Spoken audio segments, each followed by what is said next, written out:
তোমরা বাড়িতে অনেক দিন বসে আছো, এরকম পরিস্থিতিতে পড়াশোনা তোমরাও বন্ধ করোনি, আর আমরাও চেষ্টা করছি তোমাদেরকে যতটা পারি সহযোগিতা করে পড়াটা চালিয়ে নিয়ে যেতে। তো আজ আমি তোমাদের ক্লাস 7-এর যারা স্টুডেন্ট তাদের আমি ভূগোল পড়াবো। ভূগোলের বিষয়টা হচ্ছে, যে টপিকটা পড়াবো সেটা হচ্ছে ভূমির রূপ। তোমরা হয়তো এই লকডাউন পিরিয়ডে অনেকে পড়ে ফেলেছো বা অনেকে হয়তো পড়বে।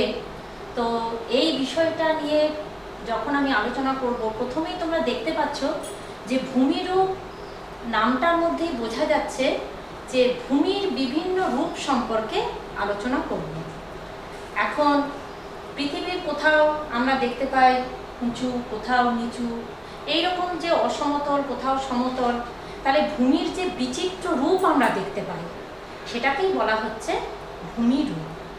এখন এই পৃথিবীর প্রধানত 3 ধরনের ভূমিরূপ আমরা নিয়ে আলোচনা করব। তোমাদের সিলেবাসে যে ধরনের আছে সেইটুকুর মতোই করেই আলোচনা করব। প্রথমত হচ্ছে পর্বত, দ্বিতীয়ত হচ্ছে মালভূমি, আর তৃতীয়ত হচ্ছে সমভূমি।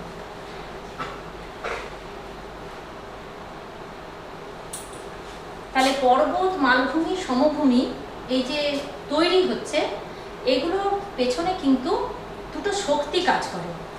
একটা হলো অন্তর্জাত শক্তি এবং একটা হলো বহির্জাত শক্তি।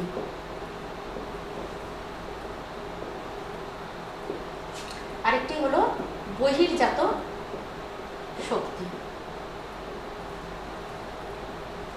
এই যে 2 প্রকার শক্তি, এরাই কিন্তু প্রধানত বিভিন্ন ভূমিরূপ সৃষ্টির জন্য দায়ী, মানে বিশেষ করে ভূমিরূপের বৈচিত্র্য ঘটাচ্ছে এরাও। তাহলে অন্তর্জাত শক্তি কাকে বলে, প্রথমে আমরা সেইটা আলোচনা করি। সাধারণত অন্তর্জাত শক্তি বলে ভূ অভ্যন্তরে যে শক্তিটা কাজ করছে। এখন আমাদের ভূত্বক বলা হয় যে কতগুলো পাতের সমন্বয়ে গঠিত। পাতগুলো কি না, তারা একটা ভূমণ্ডলে যে অভ্যন্তরে যে স্তর রয়েছে সেই স্তরে একটা অ্যাস্থেনোস্ফিয়ার বলে একটা গুরুমণ্ডলের উপরে একটি স্তর আছে, যেখানে এই পাতগুলো খানিকটা ভাসমান অবস্থায় থাকে। ভাসমান হলে কোনো জিনিস কি হয়, একটার সঙ্গে আরেকটা যে কোনো সময় ধাক্কা লাগতে পারে, পাশাপাশি দুটো যেতে পারে, একটা থেকে আরেকটা দূরে চলে যেতে পারে। তাহলে পাতগুলোও এইভাবে ভাসছে। এবং এই পাত 2 রকম আছে, মহাদেশীয় পাত, মহাসাগরীয় পাত। তাহলে মহাদেশীয় পাত আর মহাসাগরীয় পাত, এটা যখন তখন কোনো রকম ভূ আলোড়ন হলো, এটা হয়তো ধাক্কা হলো, তখন ভূ অভ্যন্তরে একটা আলোড়ন সৃষ্টি হলো। সেই আলোড়নের প্রভাবে কোথাও ফাটল সৃষ্টি হতে পারে, কোনো অংশ পৃথিবীর উঁচু হয়ে যেতে পারে, কোনো অংশ বসে যেতে পারে।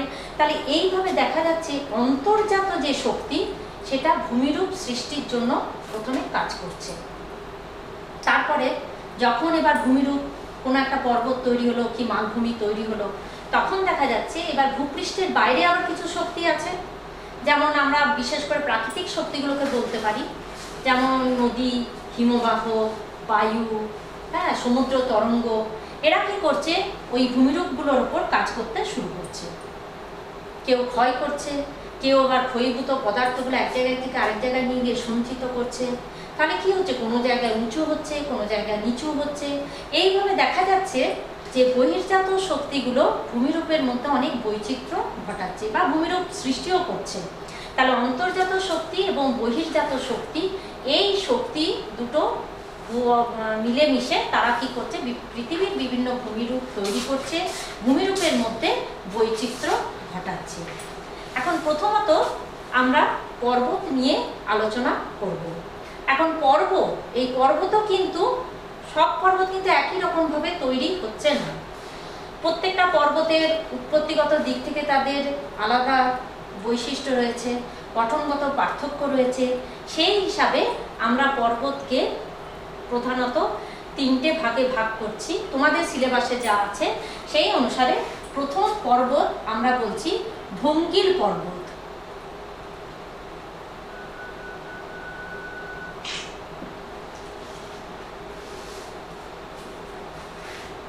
দেখো নামটা থেকে বুঝতে পারছো, কি বুঝছো, একটা ভাঁজের সঙ্গে কোনো এর সম্পর্ক আছে। কারণ ভঙ্গির অর্থাৎ এখানে ভাঁজ থেকে তৈরি হচ্ছে এই পর্বত। তোমরা হিমালয় পর্বতের নাম জানো, হিমালয় আমাদের পৃথিবীর মধ্যে বৃহত্তম পর্বত। তাহলে হিমালয় পর্বত যে তৈরি হয়েছে তার উৎপত্তি কিভাবে হয়েছে আমি একটু বলছি। তাহলে এটা আমাদের ভঙ্গির পর্বতের উদাহরণ হিসাবে আমরা আলোচনা করতে পারি। এখন এই ভঙ্গির পর্বত তৈরি হতে গেলে সাধারণত পাতের ভূমিকাটা থাকে। পাতের অনেক সময় দেখতে পাওয়া যায় যে হয়তো দুটো মহাদেশীয় পাত, কি একটা মহাদেশীয় পাত একটা মহাসাগরীয় পাত, আবার হয়তো দুটোই মহাসাগরীয় পাত। তারা কি করে, যখন পরস্পরের দিকে এগোতে থাকে, অর্থাৎ তারা যখন অভিসারী পাত হিসাবে এগোতে থাকে, তখন তাদের সংঘর্ষের যে জায়গায় বা তাদের প্রান্ত সীমানাতে কি হয়, অনেক সময় ভঙ্গির পর্বত তৈরি হয়। সাধারণত দেখো, আমি ধরে নিলাম এদিক থেকে একটা পাত এগোচ্ছে, এদিক থেকেও একটা পাত এগোচ্ছে। এটাও হয়তো এটাও একটা মহাদেশীয় পাত,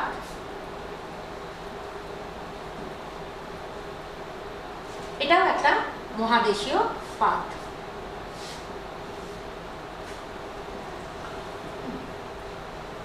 এবার এটা যখন এগোচ্ছে তখন তাদের মধ্যে একটা জায়গায় এসে পরবর্তীকালে হয়তো দেখা গেলো তাদের মাঝখানে কোনো অবনত সমুদ্র খাত ছিল।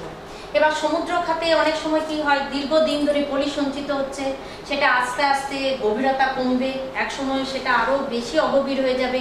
তখন দুদিক থেকে যখন সেটা পাতের প্রান্ত সীমানায় আসবে এবং যখন সেটা সংঘর্ষেও হওয়ার মুখে, সেরকম জায়গাতে দেখা যায় হয়তো ভঙ্গির পর্বত সৃষ্টি হচ্ছে। অর্থাৎ এইরকম ভাবে পাতটা যাচ্ছিল, হয়তো যেতে যেতে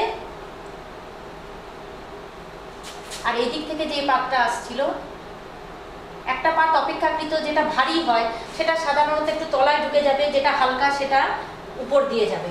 তখন এদের প্রান্ত সীমানায় এইভাবে ভাঁজ সৃষ্টি হবে পলিতে, এবং ক্রমশ এই ভাঁজ আস্তে আস্তে উচ্চতা বাড়ছে এবং একসময় সেটা হাজার হাজার বছর ধরে সেটা ভঙ্গির পর্বত সৃষ্টি করবে। তাহলে হিমালয় আমাদের এরকম দুটো পাতের, অভিসারী পাতের সীমানায় তৈরি হয়েছে। এবার ভঙ্গির পর্বত এর উদাহরণ আরও অনেকগুলোই আছে, যেমন আমরা উত্তর আমেরিকাতে রকি পর্বত আছে, ইউরোপে আল্পস পর্বত আছে। তবে ভঙ্গির পর্বতের ক্ষেত্রে কিছু ভঙ্গির পর্বতকে আমরা নবীন ভঙ্গির পর্বত বলি, আর কিছু পর্বতকে প্রাচীন ভঙ্গির পর্বত বলা হয়ে থাকে। এটা বয়সের উৎপত্তি তাদের কখন হয়েছে সেই অনুসারে এই ভাগটা করা হয়ে থাকে। তো আমাদের হিমালয় হচ্ছে নবীন ভঙ্গির পর্বতের কিন্তু উদাহরণ। তাহলে এই যে পর্বত সম্পর্কে আলোচনা করতে গিয়ে আরেকটা কথাও বলে রাখি, যে পর্বত আর পাহাড় দুটোর মধ্যে কিছুটা পার্থক্য আছে। আমাদের এখানে বাঁকুড়া জেলায় বলি শুশুনিয়া পাহাড়, উচ্চতা অনেকটাই কম, আবার হিমালয় অনেক বেশি উচ্চ। তোমরা জানো আমাদের ভারতের উত্তর থেকে একদম প্রায় পূর্ব প্রান্ত পর্যন্ত হিমালয় পর্বত বিস্তৃত। তাহলে এর বিস্তৃতিটাও অনেক বেশি হয় পর্বতের, এবং উচ্চতাও অনেক বেশি হয়। তাছাড়া পর্বতে অনেক শৃঙ্গ থাকে, পর্বতে গিরিখাত থাকে, পার্বত্য যে উপত্যকা থাকে। তাহলে এই হিসাবে পর্বতের সঙ্গে পাহাড়ের কিন্তু পার্থক্য আছে। সাধারণত 900 মিটার বা 1000 মিটারের বেশি এই ধরনের উচ্চতা সম্পন্ন ভূমিরূপকে পর্বত বলা হয়ে থাকে। এরপর দ্বিতীয়ত যেটা আছে সেটা হলো স্তূপ পর্বত।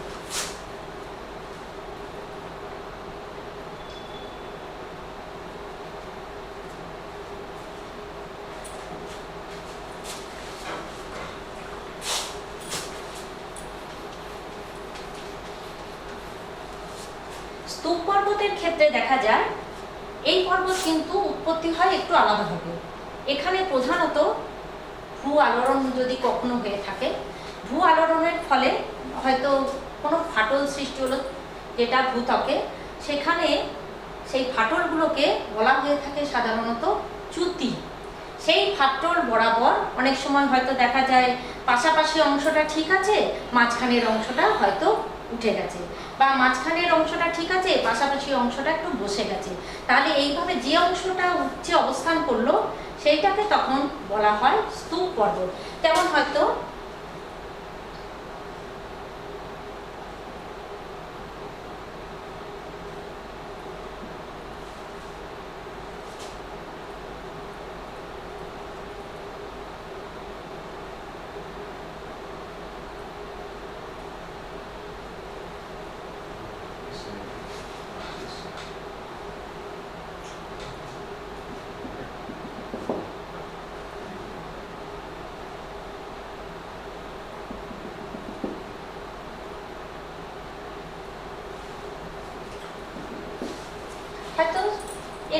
শিলাস্তর ছিল, কোনো কারণে দুটো সমান্তরাল একটা প্রায় তির্যক একটা দুটো সমান্তরাল ফাটলের সৃষ্টি হয়েছে।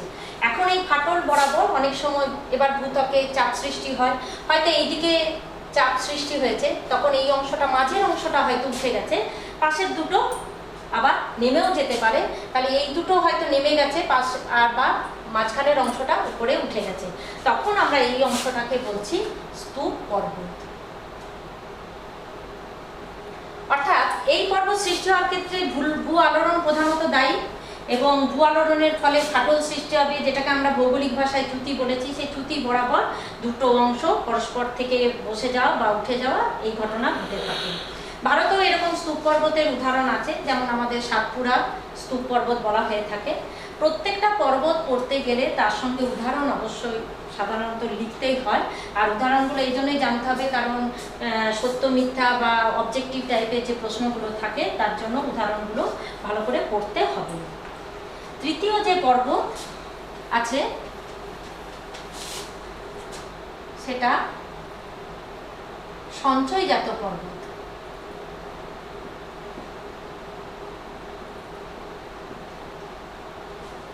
এটাকে আগ্নেয় পর্বতও বলা হয়ে থাকে। তাহলে সঞ্চয়জাত পর্বত বা আগ্নেয় পর্বত, এবার আগ্নেয় পর্বত নামটা থেকেই বুঝতে পারছো যেটা অগ্নুৎজাত পদার্থ দিয়ে তৈরি। আমাদের পৃথিবীর ভূ অভ্যন্তর ভাগটা অনেক বেশি গরম, সেখানে বেশিরভাগ পদার্থই সেখানে গলিত অবস্থায় প্রায় থাকে, যাকে আমরা বলি ম্যাগমা।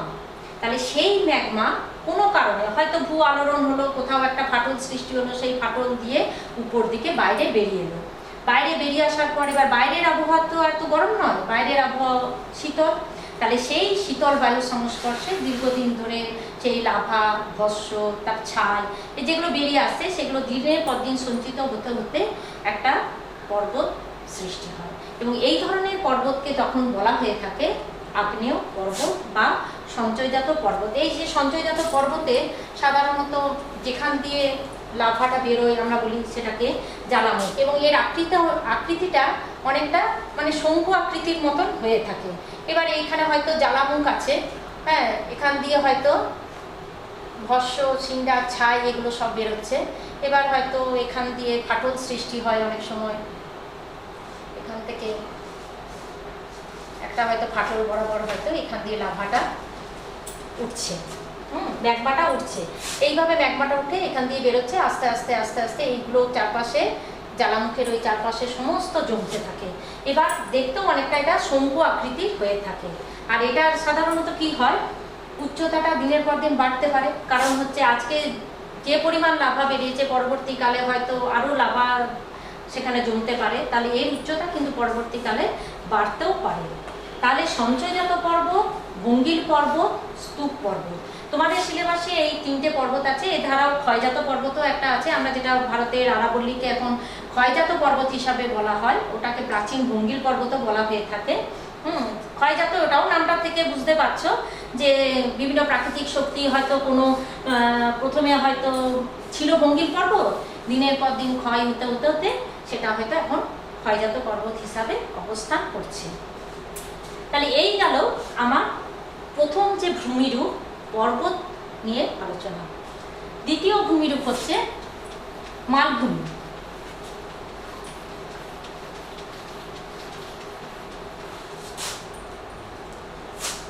মালভূমি সাধারণত এবার আমরা আগে দেখব যে কাকে বলে। এখন মালভূমি সাধারণত আমরা খুব বেশি উচ্চ হচ্ছে না, 300 মিটার বা তার একটু বেশি উচ্চতা সম্পন্ন ভূমিরূপকে বলা হয়ে থাকে মালভূমি। তবে মালভূমির আরেকটাও বৈশিষ্ট্য আছে, যেটা হচ্ছে মালভূমির ঢালটা একটু খাড়া হয় এবং উপরিভাগটা একটু চ্যাপ্টা, প্রায় টেবিলের মতন, যেটাকে যার জন্য মালভূমিকে বলা হয়ে থাকে টেবিল ল্যান্ড। টেবিলের উপর তোমরা দেখেছো কেমন চ্যাপ্টা থাকে, 4টে পায়া থাকে, তাহলে সেই পায়াগুলোকে আমরা যদি খাড়া ঢালের মতন মানে কল্পনা করে নিই, তাহলে মালভূমির আকারটা খানিকটা সেই ধরনের। তাহলে মালভূমি কাকে বলে বা মালভূমির বৈশিষ্ট্যগুলো সম্পর্কে তোমরা জানবে। এবার পর্বত যেভাবে তৈরি হচ্ছে মালভূমির মধ্যেও তার উৎপত্তিগত দিক থেকে পার্থক্য রয়েছে। তোমাদের সিলেবাসে আছে পর্বত বেষ্টিত মালভূমি, পর্বত বেষ্টিত মালভূমি। প্রত্যেকটি মালভূমির কিন্তু উদাহরণ জানতে হবে। দেখো নামটা থেকে বুঝতে পারছো যে নিশ্চয়ই পর্বত দিয়ে ঘেরা। এখন সাধারণত বেশিরভাগ ক্ষেত্রে এটা কোথায় তৈরি হয় না, কোনো হয়তো ভঙ্গিল পর্বত উৎপত্তি হচ্ছিল, এবার ভঙ্গিল পর্বত উৎপত্তি হওয়ার সময় মাঝখানে হয়তো কোনো জায়গাটা সেটা চারপাশে হয়তো ভঙ্গিল পর্বতের মাঝখানে মালভূমির মতন অবস্থান করছে। খানিকটা হয়তো দেখা যায় যে এরকম ধরনের হয়তো এরকম থাকছে, এই জায়গাটা হয়তো মালভূমির মতন অবস্থান করছে।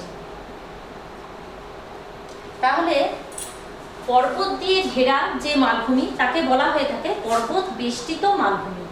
এখানে উদাহরণ হিসাবে আমরা বিশেষ করে তিব্বতের মালভূমির নামটা মনে রাখবো, কারণ এটা হলো পৃথিবীর মধ্যে বৃহত্তম পর্বত বেষ্টিত মালভূমি। এর কোন পর্বতের মাঝে আছে না, হিমালয় এবং হুয়েনবুং, এই দুটো পর্বতের মাঝখানে তিব্বতের মালভূমি রয়েছে। দ্বিতীয়ত মহাদেশীয় মালভূমি।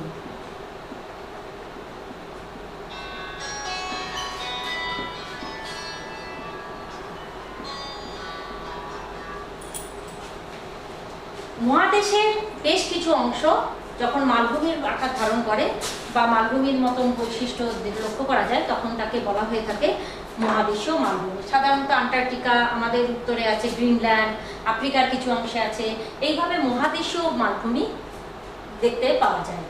তৃতীয়ত আছে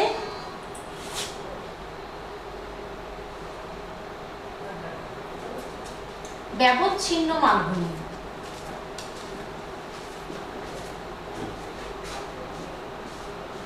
দেখো এখানেও নামটা থেকে বোঝা যাচ্ছে যে ব্যবচ্ছিন্ন অর্থাৎ কিছুভাবে বিচ্ছিন্ন হয়েছে। সাধারণত কি হয়, আমাদের মালভূমির কোনো অংশ কোমল শিলা দিয়ে গঠিত হতে পারে, কোনো অংশ কঠিন শিলা দিয়ে গঠিত হতে পারে। এবার কোমল শিলা কঠিন শিলার মধ্যে অটোমেটিক কোমল শিলাটা বেশি ক্ষয় হবে প্রাকৃতিক শক্তি দিয়ে, কঠিন শিলাটা কম ক্ষয় হবে।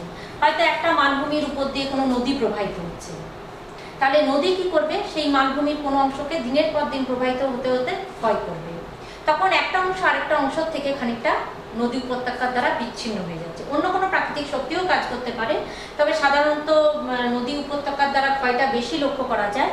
তখন ওই যে একটা থেকে আরেকটা বিচ্ছিন্ন হয়ে গিয়ে যখন অবস্থান করছে মালভূমি, তখন তাকে বলা হচ্ছে ব্যবচ্ছিন্ন মালভূমি। সাধারণত হয়তো দেখা যায়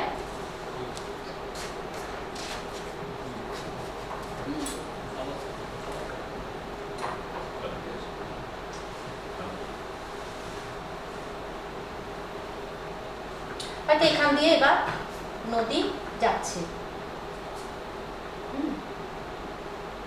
তাহলে নদী কি করছে, দিনের পর দিন এই জায়গাটা দিয়ে যেতে যেতে যেতে এক সময় মালভূমির বিভিন্ন অংশকে ক্ষয় করে একটা থেকে আরেকটাকে আলাদা করে দিচ্ছে। তাহলে তখন আমরা তাকে বলছি ব্যবচ্ছিন্ন মালভূমি। ভারতে যেমন ছোটনাগপুরের যে মালভূমি সেটা কিন্তু ব্যবচ্ছিন্ন মালভূমির উদাহরণ।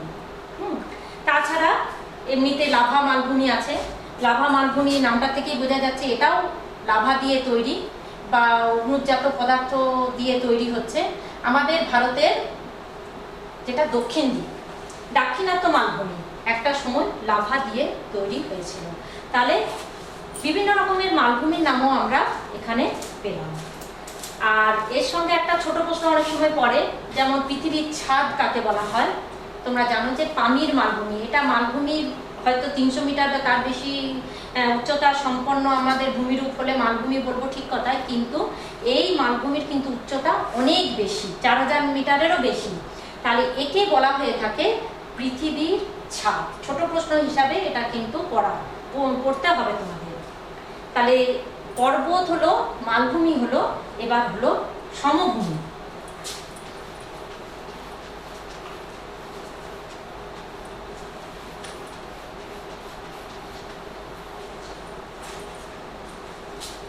সমভূমিরও বিভিন্নভাবে উৎপত্তি হয়। যেমন প্রথমে আগে দেখি যে সমভূমি কাকে বলে।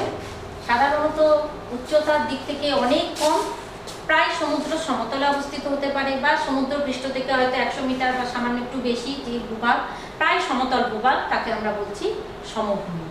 এই সমভূমি বিভিন্নভাবে তৈরি হয়, যেমন নামটা থেকেই বোঝা যায়, আছে পলিগঠিত সমভূমি, তারপরে লাভা সমভূমি, হ্যাঁ, কোথাও আছে হয়তো বদ্বীপ সমভূমি। তাহলে প্রত্যেকটা সমভূমি কিন্তু খুব জনবহুল এলাকা। প্রচুর জনসমাগম এই সমভূমিতে হয়ে থাকে, অন্যান্য ভূমিরূপের ক্ষেত্রে যেটা কম দেখতে পাওয়া যায়। তাহলে যেমন আমাদের গঙ্গা ব্রহ্মপুত্রের যে সমভূমি রয়েছে, এখানে পলি দ্বারা গঠিত এই অঞ্চল অত্যন্ত উর্বর অঞ্চল। আবার লাভা সমভূমি দেখতে পাওয়া যায় উল্লেখযোগ্যভাবে আইসল্যান্ডে দেখতে পাওয়া যায়, যেখানে লাভা সমভূমি তৈরি হয়েছে, অর্থাৎ অগ্নুৎজাত পদার্থ দিয়ে লাভা সমভূমি। আরেকটা আছে এখানে লোয়েস সমভূমি। এই লোয়েস সমভূমিটা তৈরি হয় যেখানে বায়ুর কাজটা প্রধানত। হয়তো দেখা গেল কোনো মরুভূমি, সেই মরুভূমি যে বালিগুলো সূক্ষ্ম সূক্ষ্ম বালি, সেগুলো বায়ু কী করে এক জায়গা থেকে আরেক জায়গায় উঠিয়ে নিয়ে যায় এবং কোনো নদী উপত্যকায় গিয়ে দিনের পর দিন সঞ্চিত করে তৈরি করে যে সমভূমি, তাকে বলে লোয়েস সমভূমি। যেমন আমাদের এশিয়ায় রয়েছে গোবি মরুভূমি, সেই গোবি মরুভূমির থেকে বায়ু কী করে বালিগুলোকে উড়িয়ে নিয়ে গিয়ে চীনের গুয়াংও নদী উপত্যকায় গিয়ে দিনের পর দিন সঞ্চিত করে তৈরি করেছে লোয়েস সমভূমি। অর্থাৎ এটা একটু অন্যভাবে তৈরি হচ্ছে। এইভাবে দেখা যাচ্ছে যে সমভূমিটাও কিন্তু উৎপত্তির দিক থেকে বা গঠনগত দিক থেকে ওদের পার্থক্য রয়েছে। তাহলে আমরা তিনটে ভূমিরূপ সম্পর্কেই তোমাদের সিলেবাসে যেটুকু আছে তার চেয়ে আরও বেশি হয়তো পরে তোমরা পড়বে, সেইভাবে আলোচনা আমি করলাম। এখন এইখানে এই ভূমিরূপগুলো পড়তে গিয়ে একটা জিনিস তোমাদের জানতে হবে, সেটা হচ্ছে যে ভূমিরূপগুলো এই জনজীবনের ওপর কিভাবে প্রভাব বিস্তার করে। পর্বত, মালভূমি, সমভূমি তিন জায়গাতেই মানুষ বসবাস করে, তিন জায়গাতেই মানুষ জীবিকা অর্জন করছে। তা কিন্তু তিন জায়গার মধ্যে যে মানুষরা থাকে তাদের সাংস্কৃতিক দিক থেকে বৈচিত্র্য আছে, অর্থনৈতিক দিক থেকে বৈচিত্র্য আছে, সামাজিক দিক থেকে বৈচিত্র্য আছে। কিন্তু কেন? দেখো, পর্বতের বিশেষ কিছু ভূমিকা আছে আমাদের জীবনে। যেমন পর্বত কী করে না, আমরা জানি সাধারণত বৃষ্টিপাত ঘটাতে সাহায্য করে। আমাদের হিমালয় পর্বতে মৌসুমী বায়ু বাধা পাচ্ছে, বৃষ্টি হচ্ছে, হ্যাঁ, সেই বৃষ্টির জল নদী মাধ্যমে গড়িয়ে আসছে, বরফ গলা জল পাচ্ছি, হ্যাঁ, পার্বত্য অঞ্চলে জলবিদ্যুৎ উৎপন্ন হচ্ছে, পার্বত্য অঞ্চলে প্রচুর গাছ রয়েছে যেখান থেকে কাঠ পাওয়া যাচ্ছে, কাষ্ঠ সম্পদ পাচ্ছি, কাষ্ঠ শিল্প গড়ে উঠছে। আবার অনেক পর্বতে পশুচারণ ক্ষেত্র গড়ে উঠছে। এখন পর্বতে কিছু কিছু চাষও হচ্ছে, যেমন ধাপ চাষ যেটাকে বলা হয়ে থাকে, যে ধাপ কেটে কেটে সেইখানে যেহেতু কৃষিযোগ্য জমির পরিমাণ কম, সেখানে মানুষ চাষবাস করছে। কিন্তু তবুও পর্বতে কিন্তু জনসংখ্যা সমভূমির তুলনায় অনেক কম। কারণ কি? এখানে প্রধানত যাতায়াত ব্যবস্থাটা অনেকটাই অনুন্নত, এখানে যোগাযোগ ব্যবস্থা গড়ে তোলাটাও কঠিন। আমাদের দেশের চাষবাস করে মানুষ জীবিকা বেশি অর্জন করে থাকে, তাহলে চাষযোগ্য জমির পরিমাণও কম। তাহলে এইভাবে দেখা যাচ্ছে যে পার্বত্য অঞ্চলে জনঘনত্বটা কিন্তু অপেক্ষাকৃত কম। আবার যদি মালভূমি অঞ্চলে যায়, তখন দেখবো মালভূমি অঞ্চলে জলবায়ুটা একটু শুষ্ক প্রকৃতির হয়। মালভূমি অঞ্চলে কিছু পশুচারণ ক্ষেত্র অনেক সময় গড়ে ওঠে, যে এগুলোকে উপর নির্ভর করে মানুষ সেখানে জীবিকা অর্জন করে থাকে।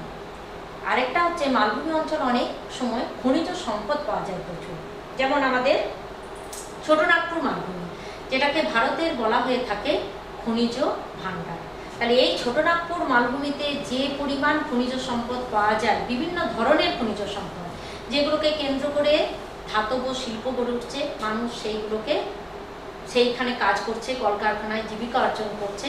তার মানে কি না, পর্বতের তুলনায় মালভূমি অঞ্চলে অপেক্ষাকৃত জনজীবন অনেকটাই উন্নত। সেখানে যোগাযোগ ব্যবস্থাটা এতটা কঠিন নয়। পার্বত্য অঞ্চলে যোগাযোগ ব্যবস্থা গড়ে তোলা যে পরিমাণ কঠিন, তাহলে সেই হিসাবে জনঘনত্বটা মালভূমি অঞ্চলে পার্বত্য অঞ্চলের তুলনায় কিছুটা বেশি। আবার সমভূমিতে যদি যাই, তাহলে তো আমরা দেখতেই পাবো যে সমভূমি অঞ্চলে ভূমিরূপের যে বৈশিষ্ট্য, তাতে দেখা যাচ্ছে উচ্চতা যেহেতু বেশি নয়, সেখানে অনেক বেশি পরিবহন ব্যবস্থা উন্নত, রেলপথ তৈরি করা সহজ, সড়কপথ তৈরি করা সহজ, কলকারখানা গড়ে তোলা সহজ, হ্যাঁ, তারপরে চাষযোগ্য জমির পরিমাণ অনেক বেশি। তাহলে মানুষ স্বাভাবিকভাবেই সমভূমিতে জীবিকা অর্জনের যেহেতু সুযোগ রয়েছে, সেখানে বেশি পরিমাণে জনবসতি লক্ষ্য করা যায়। তাহলে এইভাবে দেখা যাচ্ছে যে পর্বত, মালভূমি, সমভূমি আমাদের জনজীবনের উপরে বিশেষভাবে প্রভাব বিস্তার করছে।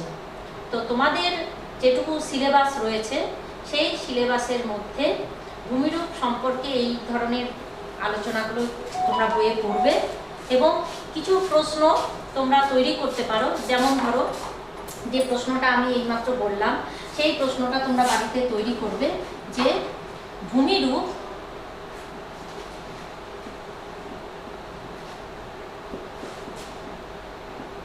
কিভাবে জনজীবনে প্রভাব বিস্তার করে।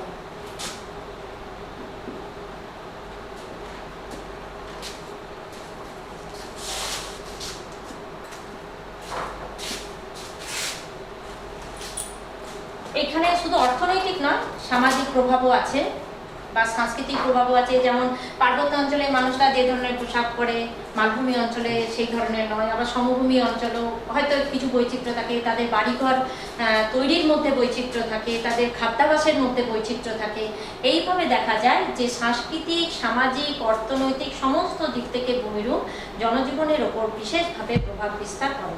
তোমরা পুরো বইটা পড়বে ভালো করে, তার থেকে ছোট ছোট প্রশ্নগুলো তোমরা খুঁজে বার করবে, ছবি কিছু প্র্যাকটিস করবে।